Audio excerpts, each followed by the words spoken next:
في الفيديو السابق احنا اتكلمنا عن اللي بيحصل في منطقة الشرق الأوسط، وقلنا إن في 3 قوى موجودين.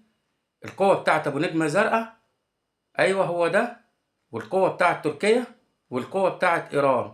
ودول 3 قوى موجودين فعلا، وإنهم بينهشوا في جسد الأمة العربية، وإن هم دلوقتي في صراع بينهم وبين بعض. الصراع على إيه؟ الصراع على التورتة. هنوضح حاجة حاجة. نبدأ الأول بأبو نجمة زرقاء. أبو نجمة زرقاء دلوقتي تقريبا تقريبا ماشي في إنشاء دولته الكبرى. بدأ خد النص الجنوب اللبناني لغاية نهر الليطاني، وبياخد سوريا، وخد حوض اليرموك اللي بيغذي النهر، وهيكمل الباقي وهيخش على الحشد الشعبي. وده طبعا بإيه؟ بإعاز من الراجل ده أبو حنان واقف معاهم، وهو اللي بيدعمهم، والعالم كله واقف معاهم في تكوين الدولة الكبرى بتاعتهم. وقلت قبل كده إن دي دولة توسعية، وشوفها دلوقتي هتلاقيها هي مع تركيا كانوا بيحاربوا إيران في سوريا وسقطوا النظام بتاع بشار. طب إيران كانت محتلية 5 دول، أضعفت ال5 دول اللي كانوا فيها. الجيش الرابع على العالم اللي هو بتاع العراق نمرة 1، نمرة 2 بسببها سقط الجيش بتاع سوريا كله واتدمر بالكامل. وطبعا لبنان ما فيهاش نتيجة الحزب بتاعهم اللي موجود هناك، واليمن زي ما انتم شايفين. يبقى وجود إيران في المنطقة دمر الدول المحيطة بمين؟ بالكيان. علاوة على إن حزب سني اللي هو بتاع حركة حسام توجهه إيراني مش مع الدول العربية، هو توجهه أوامره وفلوسه وكل حاجة وتدريباته كلها هناك في إيران، فدمر دولة فلسطين. فالنهاردة دولة الكيان مش عايزة قوة تبقى موجودة في الأرض، وبتسعى لحاجتين. الحاجة الأولانية إنها تاخد غاز الدول اللي بتقع دي، دول الجوار. يعني هي هتاخد الغاز بتاع لبنان اللي على البحر المتوسط، وتاخد الغاز بتاع سوريا، الغاز والبترول، الغاز بتاع سوريا اللي برضه في البحر المتوسط. واهم حاجة عندها المية. هي خدت المية هتاخد المية بتاعت نهر اليرموك والنهر الأولي بتاع لبنان، وخدت جبل الشيخ، وخدت حوض نهر اليرموك بتاع سوريا.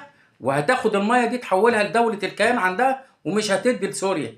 وعايزة توصل لنهر الفرات، نهر دجلة، وتاخد من عندنا من مصر نهر النيل. يبقى هي هدفها الأساسي نمرة 1 التوسع. وعلى كلامهم هم إن هم بيدعوا إن دي نبوءة يوشع، وإن هم لازم يكونوا الدولة بتاعتهم الكبيرة. ده هي نبوءة أشعياء، مش يوشع، أشعياء. وإن هم يكونوا الدولة الكبيرة بتاعتهم، وإن ياخدوا المية والغاز في أي منطقة. تيجي للدولة التانية، دولة تركيا. دولة تركيا بتحلم بالإمبراطورية العظمى بتاعتها، اللي كانت من ضمنها الدول العربية اللي احنا قلنا عليها، الخليج كله والجزيرة العربية كلها، بالدول اللي فيها مع الشام، مع مصر، مع دول شمال أفريقيا، مع السودان. فدي كلها كانت واقعة تحت الخلافة العثمانية. فهي بتعتبر نفسها هي الوريث الشرعي، وإنها أي دولة تقع لازم تاخدها. فأول شاركت في وقوع العراق. وطبعا عندها أكبر، احنا بنتكلم دلوقتي على الدولة الثانية، وعندها أكبر قاعدة أمريكية نووية موجودة فيها. عندها قاعدتين كبار هناك. فعايزة يعني كانت بتطلع منها الطيارات والقاذفات تضرب في العراق، وهي كانت شاركت في حرب ضد صدام وأسقطت صدام، وخدت جزء من العراق بحجة إن في أكراد موجودين هناك، وعايزة تمتد تاخد بقيته. فخلي بالك إن هنا في إيه؟ في العراق. وهي اللي جابت أحمد الشرع لسوريا، كانت بتدرب الناس اللي معاه، وبتدرب كل الجماعات الإرهابية، وتبعتهم للدول اللي بتقع، أو الدول اللي هتعمل مظاهرات عشان تسقط جيوشها، عشان هي ترجع تحتلها تاني. فهي خدت جزء من العراق، وخدت جزء من سوريا، وطمعانه في انها تاخد الشمال السوري كله، وطبعا دوت فيه البترول، وهي عايزه تاخد سوريا كلها. فهنا بتتعارض المصلحه بتاعتها مع مصلحه مين؟ مع مصلحه الدوله العبريه، لانها عايزه تكون، فعايزه تاخد سوريا والعراق، وتاخد كمان معاهم الاردن ولبنان. فكده المصالح بين تركيا وبين الدوله العبريه كده في تضارب. يبقى كده الصراع بين الدولتين دول قائم، خصوصا ان نرجع، لا مش هنرجع على اردوغان. فعملوا له الايه؟ الحكايه اللي انتوا شايفينها دلوقتي، اللي قناه الجزيره ما جايباش عليها خبر. وعندنا في مصر لو عيل داس على حته خشبه فيها مسمار هتلاقي القناه تتقطع ل 20 حته، ويجيب لك واحد من اسوان، واحد من امبابه، واحد من هنا، واحد من هنا، يقول لك يا عيني الواد كان داس على المسمار والخشبه شكلها كذا. ودلوقتي سكتم بكتم ما فيش اي خبر عن اللي بيحصل في تركيا.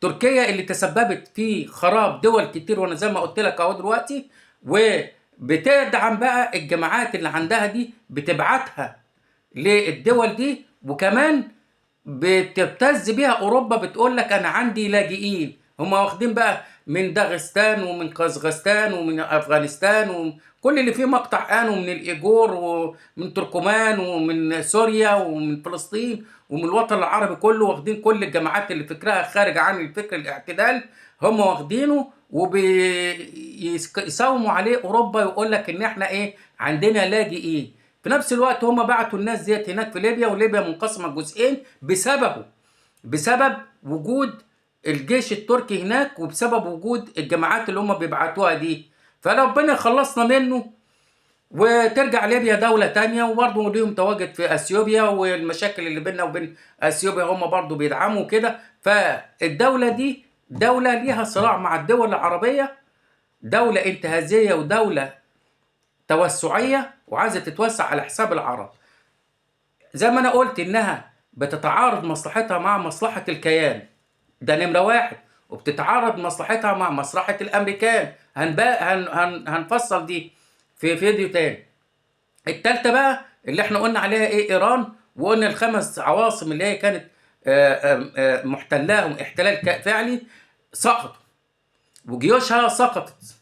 والنهارده هم لما راحوا للشرق اللي هي روسيا وكوريا الشمالية والصين، وانضمت ليهم وخرجت عن عباءة الأمريكان وعن عباءة الدول الغربية اللي هم أصلا صنعوها، وهبين الكلام ده في الفيديو الجاي إن شاء الله، اللي هم أصلا صنعوها.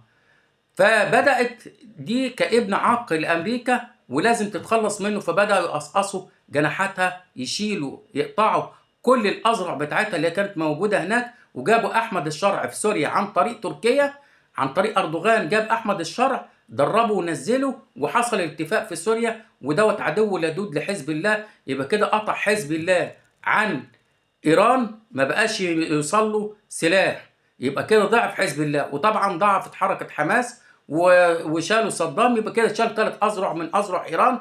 والأمريكان دلوقتي متولين عملية إن هم يضعفوا، مش هيخلصوا عالم، يضعفوا الحوثيين، وبعدين يوجهوا ضربة لإيران. والضربة ديت ممكن تكون زي ما بيحصل حاليا في